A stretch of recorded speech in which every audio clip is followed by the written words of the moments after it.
Christmas sucks. Sucks the same as any other old day this year. I have done nothing but review crappy chick flick after crappy chick flick after crappy... Technically not a chick flick, but still crappy anyway. I can't even get into the holiday spirit right now because I'm too busy thinking about all the other crappy chick flicks I'm going to have to review next year. But oh, today it's Christmas, so it's all about jingle bells and ho ho. Holy shit. You want to know the truth about Christmas? Oh, I'll give you the truth about Christmas! The Santa and I saw Mummy kissing Santa Claus was really the kid's dad. Maybe It's Cold Outside is not about date rape. Die Hard isn't the greatest non-Christmassy Christmas movie. Carol is. That scene when Mary never married George has aged terribly. Brussels sprouts taste bad. The chocolates in advent calendars taste even worse. And the Canto Bite scene wasn't pointless at all, actually. Fuck, I'm all wiped out already. And I still got a movie to review. As always, thanks to the hard-won votes of 2 whole patrons, I will be taking a look at Beauty and the Beast, The Enchanted Christmas. It was one of the first of Disney's straight-to-stall sequels. And you all know how much everyone loves Disney sequels, just as much as they love when Disney buys out every company in existence for their terrifying monopoly.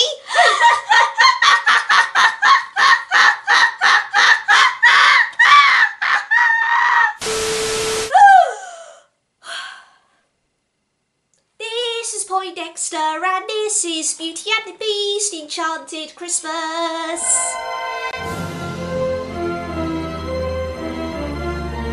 The movie begins exactly 1 year after the events of the original Beauty and the Beast, as we see the castle's residents preparing for their first Christmas since becoming human again. It's good to see the boy having a proper Christmas, not like last year.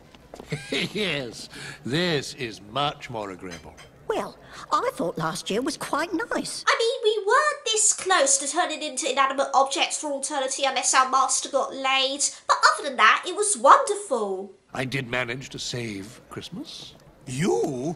Yes, me. It was all my idea. Your idea? Everyone knows it was mine. Guys, you're both wrong. It was Kirk Cameron who saved Christmas, obviously. How many times are we going to have to go over this story? Story? Please, Mama, tell the story. Oh, all right. So Mrs. Potts tells the story of what really happened last Christmas, as we flash back to when Belle was still prisoner in the Beast's castle, although the servants seem convinced that she'll break the curse. If anyone can reach the master, Belle can. Such a kind soul. And her looks don't hurt either. You may be charming, Lumiere, but women and wax candles just don't go together. Don't ask me how I know that. Belle's in a cheerful mood because today just so happens to be Christmas Eve, yet no one else around her wants to talk about it. Probably because they're too busy occupied contemplating their terrifying existence as living household objects. Merci, monsieur. Kill me, Belle! I have no mouth and I must scream! Good morning. Are you all right? I fell and I landed on my... on the ice. Arse. You landed on your arse. I can already tell what you're all thinking. That this is going to be just another boring, cheesy, pointless, cutesy-wootsy holiday special which only exists to capitalise on the success of a movie that's perfectly fine on its own. And yes, maybe that is the case, but all obvious criticisms are rendered null by the introduction of the following celebrity guest star. It's merely an opera. To bring the house down. Oh my god, Tim Curry! You, good sir, have brought this movie up by 1,000-fold! He plays Forte, who used to be the court composer as a human, but much prefers being a giant-ass CGI organ, at least for the most part. Wow. Would you look at that? Well, I think I might. I'll just pick myself up and... Oh, what's this? Heavens, look! I'm bolted to the wall! Forte's sidekick is a piccolo. No, not that kind of piccolo, unfortunately. Named 5, and yep, that's Pee Wee Herman himself, Paul Rubens. Bravo! Encore! Oh, but who cares about him? I'm just living for Tim Curry and his fantastic 4-course meal of a performance. The master needs my melodies to feed his tormented soul, and I won't let some peasant girl ruin it for me. But tonight is the night that my beautiful creature is destined to be born! We cut back to Belle the Beast having fun in the snow, but that soon ends on a downer. It's a Christmas angel, see? Oh. This is no angel. It's the shadow of a monster. Beast, have you seen how angels are actually depicted in the Bible? You'd fit right in with them if you ask me. The Beast has a temper tantrum and storms off to the West Wing, where Forte is waiting for him. I hate Christmas. No, duh, your royal obviousness. The music helps. Your music is the only thing that helps me forget. I know that seasonal depression mood all too well, when the only thing that can lift your spirits is the sweet, sweet sound of Tim Curry's music. You love my toxic love. Another Rocky Horror gag would have been too obvious. Belle, what's Christmas? Oh, Chip, you must know about Christmas. Stockings in front of the fire, tree, tinsel. And something about an immortal baby who just so happens to be the son of God, but mostly the tinsel. Belle decides to give the Beast his own storybook. And naturally, this minor plot development calls for a musical number. I'll read him stories from picture books all filled with wonder. Magic worlds where the impossible becomes the everyday. Now I will admit, I actually do like this song, even if it does kind of sound like something scrapped from the original film in the last minute. Paige O'Hara's a fantastic singer as always, and the picture book-esque animation in this sequence is very clever and creative. And that Aladdin reference, adorable. But there is one part of the song I find unintentionally hilarious, at least when put together with the imagery on screen. Stories about heroes who overcame their deepest sorrow. Yeah, heroes who overcame their deepest sorrows by flying too close to the sun and burning to death. Do you even read, Belle? Uh-huh. Absolutely. Cogsworth warns Belle that the Beast has forbidden Christmas, but his snootiness falls on deaf ears. Or at least they would if anybody even had ears. It's not fair. He's right. It's not fair. Don't whine, Glasses. You will burn in hell for that pun. We used to be at our very best at Christmas. We used to prepare a feast for the entire castle. Stuffed turkey, Cranberry sauce. Shortbread cookies. mince pies, Potatoes. Potatoes. So Cogsworth reluctantly agrees to begin preparations for Christmas in secret, and everyone goes to an abandoned tower inside the castle, where all the old Christmas decorations are stored. It's then that we're introduced to yet another new character named Angelique, voiced by... Oh, Lumiere, finally. I thought we were to be locked away in this dusty attic forever. Bernadette Peters. Because I guess having Tim Curry voice a camp organ just couldn't make this special gay enough. Ah, Angelique, mon amour. Whoa, steady on, man. Weren't you supposed to be dating Fifi the Feather Duster? It's not like the people working on this film forgot about her existence or anything, because she shows up for like 3 seconds in the next scene. But I guess Lumiere has several flames. Now, I'm not just talking about the ones permanently attached to his horrific waxy form that should melt him into non-existence.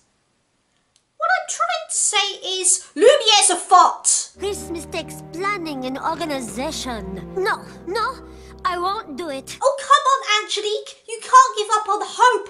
What would it take to change your mind? Another musical number? There is more to this time of year. But of course. Hey, Belle, close the damn door. You're going to let in the cold. As long as there's Christmas, we'll be just fine. Oh no, Belle's actually making a tree out of cutlery. She's finally lost it. However, Five secretly overhears their plan and snitches to Forte the Beast. Perhaps she doesn't know how I feel about Christmas. She literally saw you attacking the snow about 20 minutes ago. There's a smidgen of a chance that she knows how you feel about Christmas. We then get a flashback within a flashback showing the prince's last Christmas as a human, and if you thought his tantrums as the Beast were hilarious, just wait till you see him before the transformation. Oh, just give it to me. A storybook? You call this a present? I wanted a Nintendo Switch! Also, Forte's weirdly obsessive behaviour of the Beast takes a creepier turn when you realise that he was sucking up to him since he was a teenager. There's an obvious topical joke to be made here, but I refuse to jinx Tim Curry so that he's another garbage man in Hollywood. I just can't do it. Oh, and what do you know? It turns out that Christmas night just so happened to be the very same night that the Enchantress cursed everyone in the castle. What a suspiciously convenient change to canon. Sure, I get that the prince was a brat before, but everything went wrong on Christmas, so that makes it extra bad. Just give Rian Johnson a director's credit and then you'll piss off all the die-hard Disney franchise fans. Meanwhile, Belle heads down to the boiler room to pick a Yule log where she meets a Jewish axe. I almost wish I was lying to you just now. All right, you guys, now get back to work. The castle doesn't heat itself, you know. Hey, what am I paying you for? Being boring? Do that on your own time. Get out of here. Oh, you make the Edward Norton bagel from Sausage Party look tasteful.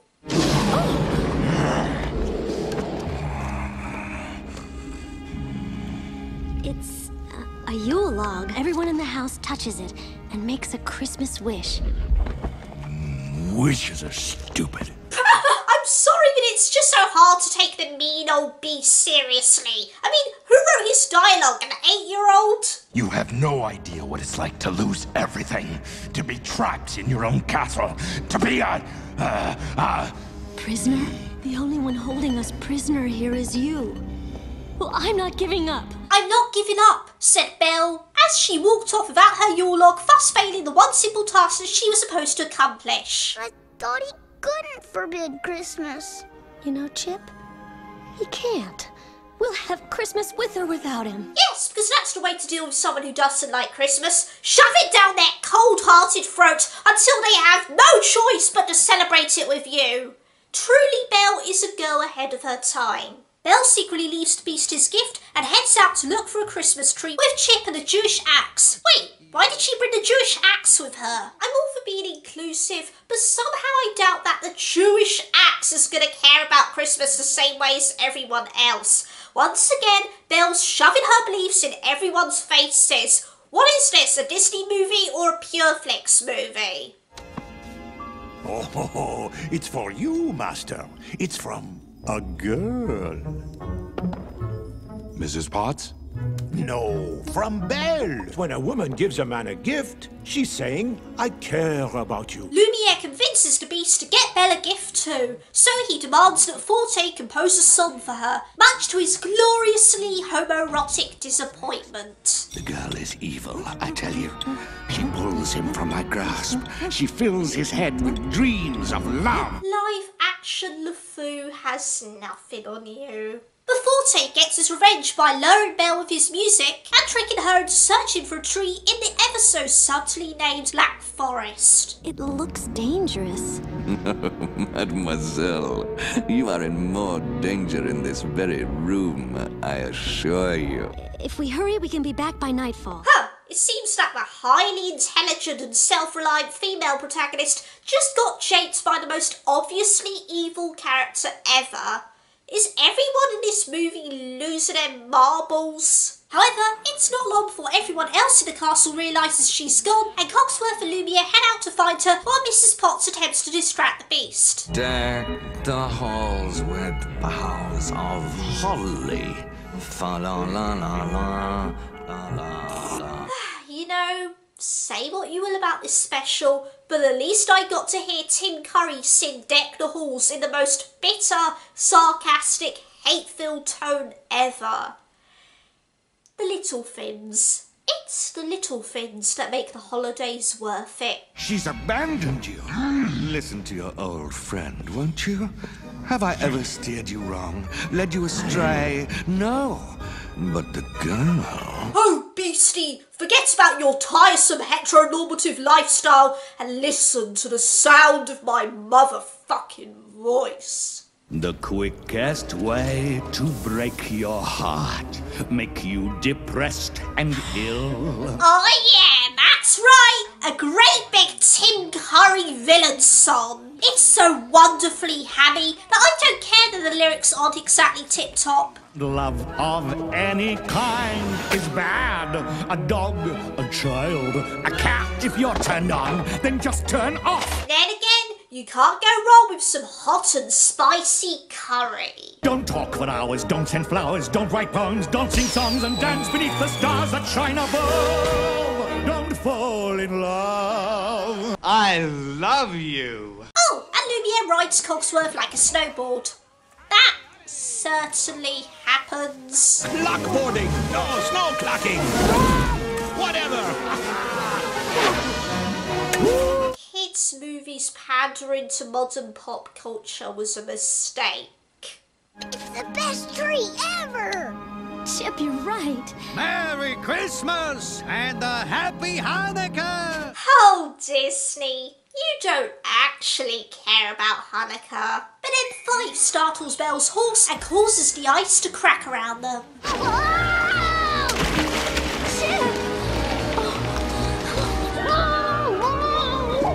And then Chip fucking drowned to death.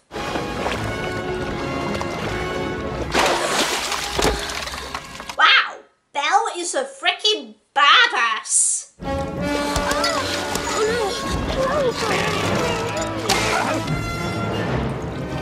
Oh, she's drowning again, never mind. But all of a sudden, the Beast shows up and manages to rescue her in the nick of time, only to immediately lock her in a dungeon for leaving the castle grounds. I just wanted to make you happy. You broke your word. And for that, you will rot in this dungeon forever. I should have known you'd never be anything but a beast. Quick! Somebody get to Bernadette Peters' musical number in here ASAP!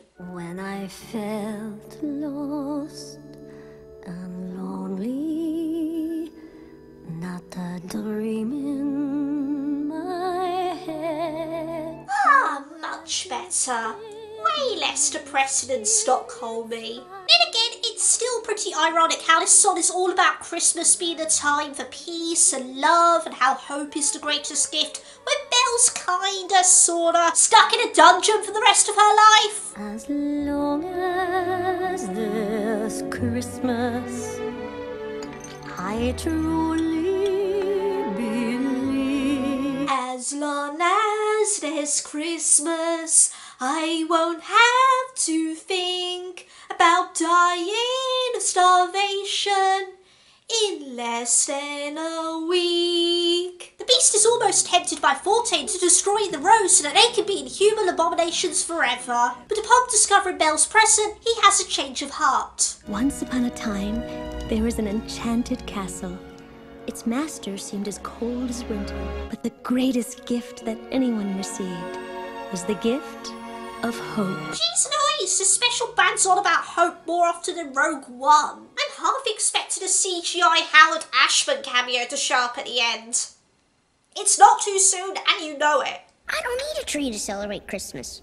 And I can do without mistletoe. I said it before, and I'll say it again. Lumiere's a font. And I don't need turkey. I don't need stuffing. I don't need pudding.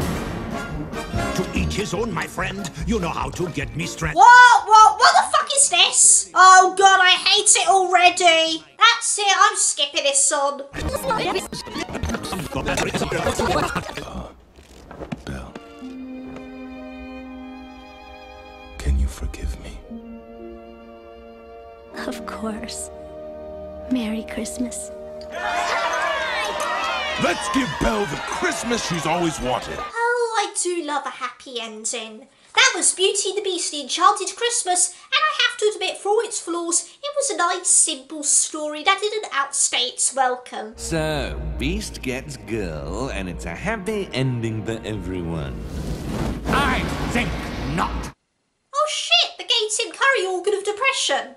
A real sentence that I'll probably never say again in my life. I almost forgot about him. And it's at this point that I must reluctantly admit, Forte is a super unnecessary addition to Beauty and the Beast. Well, actually, most of the stuff in this special is unnecessary, but he stands out in particular. I love a good Tim Curry performance as much as anybody, but I'm not sure how I feel about Forte being the physical enabler of the Beast's depression, and how the latter's character development only really happens once he stands up to him. I always assumed that the Beast was motivated and changed his ways by Belle's kindness, but here, it seems that the only reason he was a douchebag for so long was because of Forte's manipulation, and not because of, you know, having a frozen heart, not being able to appreciate the beauty from within, or whatever. I don't know, Forte's sudden existence just kind of takes the nuance away from a classic tale notable for being about both characters' growth and development. I mean, it's like, oh, the Beast didn't care about Belle at first, but not because he never experienced true love, but because he was being gaslighted all this time by Frankenfurter of the opera. Which already sounds like the greatest musical crossover ever. It's hard to even get emotionally invested in his final battle because we already know that all of the main characters are going to survive and everything's going to turn out fine in the end. Namely because there's already a whole film that shows us what happens next. Oh, and P.S. For as imposing as he tries to be, Forte gets taken out way too easily.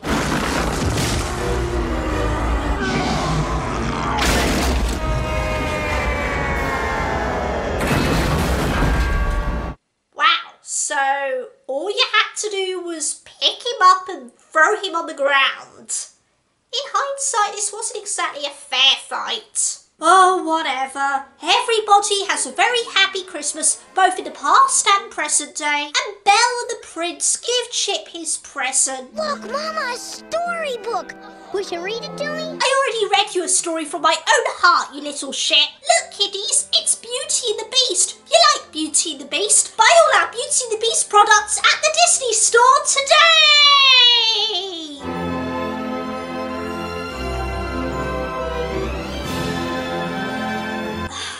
That was Beauty and the Beast, the Enchanted Christmas, and I still don't know how to feel about it. It's not terrible, but it still has no reason to exist. I suppose I ought to bring up the positives first. The animation is surprisingly decent by Disney sequel standards. The songs are admittedly catchy. All of the original cast members reprised their roles well without missing a beat. And the newer celebrity voices are decent enough too. Special mention of course to Tim Curry, who is fabulous in his role as he ever could be. But the story is very basic and exactly how one would expect a Beauty and the Beast Christmas special to be. It feels like the sort of thing you'd put on in the background to keep your kids quiet for an hour while you prepare Christmas dinner. That seems both inherently lazy from an artistic point of view and patronising towards its target audience just because they're young and stupid. But at the same time, it's not the worst film in the whole wide world, and even though there's nothing particularly complex about it, that doesn't mean that it's evil or has no right to exist. It's just Beauty and the Beast, the Enchanted Christmas. It's exactly what it says on the tin. Or rather the DVD cover, and as passionate as I am when it comes to talking shit about bad movies, even I know that sometimes you just gotta switch your cynicism off and accept the existence of the harmless corporate cash-in.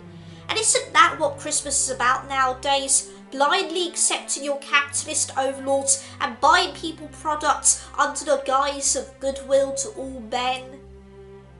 In a strange way, that actually makes me feel better.